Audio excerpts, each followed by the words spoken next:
Sa gitna ng rumaragasang baha sa Barangay Paruwayan sa Alamada, Cotabato, dalawang motorcycle rider ang halos tangay na ng tubig. Tinawid ng dalawang overflow bridge sa sitio Campo Uno pero nahirapan silang makadaan dahil sa lakas ng agos ng tubig. Maya-maya pa'y natumba ang motor ng isa sa kanila. Pinilit itong itayo ng lalaking rider pero pahirapan dahil sa pagragasa ng baha. Gamit ang lubid, tinulungan sila ng ilang residente at sundalo para makaahon. Umapaw naman ang isang sapa sa Coronadal City sa South Cotabato dahil sa matinding pag-ulan.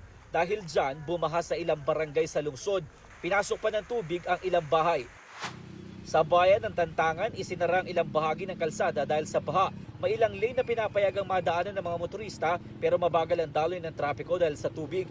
Tumulong ang ilang kawani ng Municipal Disaster Risk Reduction and Management Office at Traffic Section sa pagmamando ng trapiko. Halos ganyan din ang naranasan sa Takurong Sultan Kudarat.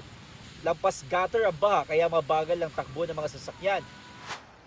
Hindi naman madaanan ang ilang kalsada sa Balabagan, Lanao del Sur dahil din sa baha. Ayon sa Pag-asa, Intertropical Convergence Zone o ITCZ ang nagpaulan sa iba't ibang bahagi ng Mindanao.